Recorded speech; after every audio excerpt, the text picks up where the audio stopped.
Assalamualaikum warahmatullahi wabarakatuh. Perkenalkan, nama saya Jasmine Aulia. Di sini saya akan mempresentasikan materi saya yang berjudul Asas Ekonomi Islam pada Tasharruf fil Milkiyah.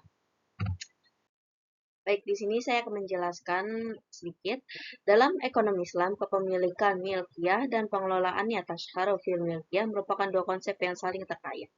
Ekonomi Islam memandang bahwa kepemilikan merupakan amanah dari Allah Subhanahu wa taala yang harus dikelola dan dimanfaatkan sesuai dengan aturan-aturan yang ditetapkannya. Dengan menekankan pentingnya pengelolaan harta secara bijak dan adil, sehingga setiap individu bertanggung jawab tidak hanya terhadap dirinya sendiri, tetapi juga terhadap kesejahteraan sosial dan ekonomi masyarakat secara keseluruhan. Hal ini bertujuan untuk menciptakan keseimbangan dan keadilan dalam distribusi kekayaan serta mendorong pertumbuhan ekonomi yang berkelanjutan. Selanjutnya, ada definisi dan konsep tasharruf fil milkiyah, yaitu tasharruf fil milkiyah atau pengelolaan kepemilikan adalah bagian seseorang memanfaatkan harta yang dimilikinya sesuai dengan aturan Islam. Dalam konsep ini, kepemilikan merupakan amanah dari Allah Subhanahu wa taala yang harus dipertanggungjawabkan penggunaannya. Pemilik harta tidak memiliki hak mutlak atas hartanya, melainkan harus menggunakannya sesuai dengan kehendak Allah Subhanahu wa taala dan untuk kepentingan masyarakat.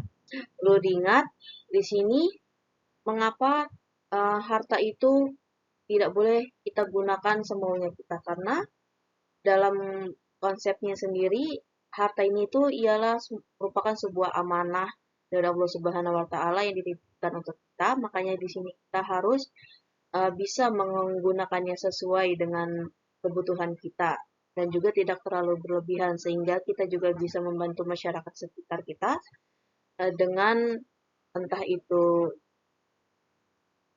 sembako atau sumbangan dan lain-lain. Selanjutnya prinsip-prinsip kepemilikan dalam Islam. Di sini ada 5, yaitu kepemilikan adalah amanah dari Allah Subhanahu wa taala. Kedua, harta bukan tujuan tetapi sarana untuk beribadah dan berbuat baik. Yang ketiga, harta harus digunakan untuk kepentingan masyarakat, tidak untuk kepentingan pribadi. Yang keempat, tidak boleh mengasumsi harta secara berlebihan. Kelima, harta harus dikelola dan dimanfaatkan dengan baik, tidak boleh disia-siakan. Dalam hal ini kita bisa menanggapinya bahwa harta yang kita punya, jabatan, maupun yang lain-lain, itu tuh ada haknya orang lain di dalamnya. Kita diberikan harta yang berlebih sama Allah, itu bertujuan untuk supaya kita bisa beribadah dan berbuat baik lagi lebih banyak. Makanya di sini ya ditekankan bahwa kepemilikan itu adalah amanah. Dan juga di sini kita tidak boleh menggunakannya secara semaunya kita.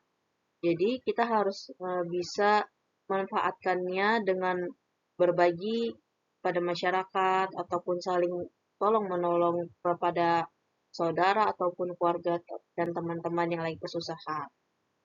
Oke, Selanjutnya ada pemanfaatan kepemilikan yang diperbolehkan. Di sini ada 3 hal, yaitu konsumsi yang wajar, menggunakan harta untuk memenuhi kebutuhan yang wajar seperti makanan, minuman, pakaian, dan tempat tinggal. Di sini kita ditekankan untuk sebisa mungkin, sebaik mungkin kita harus menggunakannya sesuai dengan kebutuhan kita, tidak harus hal yang berlebihan. Karena di dalam harta kita sendiri itu ada hak orang lain, karena itu semua adalah amanah. Yang kedua adalah investasi produktif. Di sini menginvestasikan harta untuk kegiatan-kegiatan yang produktif dan memberikan manfaat bagi masyarakat seperti usaha atau berinvestasi di sektor yang halal. Yang ketiga adalah donasi dan sedekah. Memberikan sebagian harta untuk membantu orang-orang yang membutuhkan seperti fakir miskin, yatim piatu, atau untuk kegiatan sosial dan kegiatan keagamaan. Selanjutnya adalah pemanfaatan kepemilikan yang dilarang. Itu ada 3. Yang pertama, riba, pengambilan tambahan atau transaksi pinjam-meminjam atau jual beli yang tidak dibenarkan dalam Islam. Hal ini karena dapat menimbulkan ketidakikhlasan dalam diri seseorang. Karena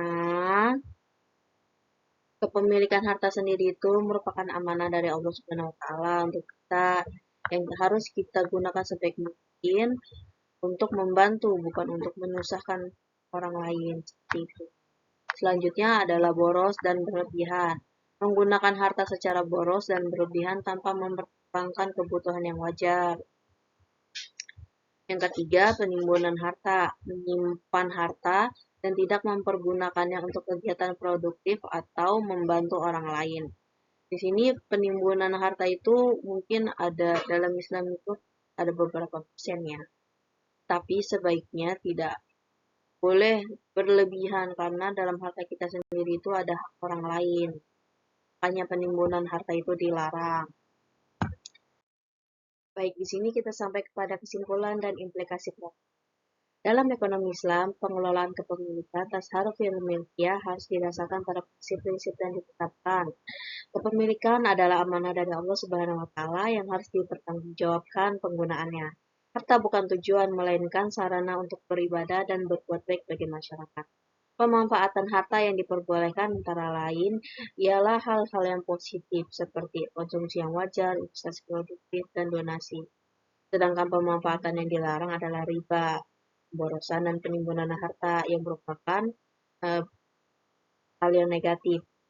Penerapan prinsip-prinsip ini dalam kehidupan sehari-hari dapat membawa dampak positif bagi individu, masyarakat, dan perekonomian secara keseluruhan. Baik, cukup